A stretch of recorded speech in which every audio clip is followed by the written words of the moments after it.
તો દર્શક મિત્રો, વિડીયોની અંદર તમારું સ્વાગત છે। હવે ચૈતર વસાવાની રેલી નીકળવાની છે। ચૈતર વસાવાના પત્ની અને આદિવાસી સમાજ દ્વારા આ આયોજન કરવામાં આવ્યું છે। અને મિત્રો, ચૈતર વસાવાને જેલમાંથી છૂટવા માટે રેલી નીકળવાની છે। હવે મિત્રો, નીચે તારીખ અને બધું સ્થળ બધું આપેલું છે।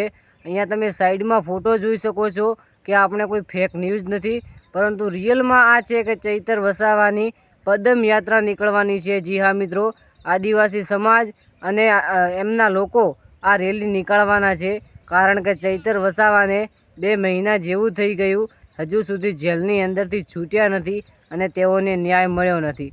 શું મિત્રો, આ એક રેલી કાઢ્યા બાદ ચૈતર વસાવાને ન્યાય મળી જશે? ચલો, એ તો રેલી બાદ જ જોઈએ કે ચૈતર વસાવાને ન્યાય મળશે કે નહીં મળે। પરંતુ આપણી ચેનલ પર પહેલી વાર આવ્યા હોય તો સબસ્ક્રાઈબ કરી લેજો અને વિડીયોને કરી લેજો લાઈક। મળશું એક નવા વિડીયોની અંદર। Bye bye. તો મિત્રો, ચૈતર વસાવાને અવનવા સમાચાર અને ચૈતર વસાવાની કોઈ પણ ન્યૂઝ હોય જલ્દીથી આપણી ચેનલની અંદર જોવા મળશે। તો ચેનલ સાથે જોડાયા રહેજો, સબસ્ક્રાઈબનું બટન દબાવી દેજો। અને આ વિડીયો પરથી તમને શું લાગ્યું છે કે આ વાત સાચી છે? તો જી હા મિત્રો, તમે ક્લિપ જોઈ તેના પરથી તમને વાત સાચી લાગી છે અને હજુ પણ તમને ના સમજાણું હોય તો કોમેન્ટ કરજો, બીજી વાર તમારા માટે જરૂરથી વિડીયો બનાવીશ। Thank you.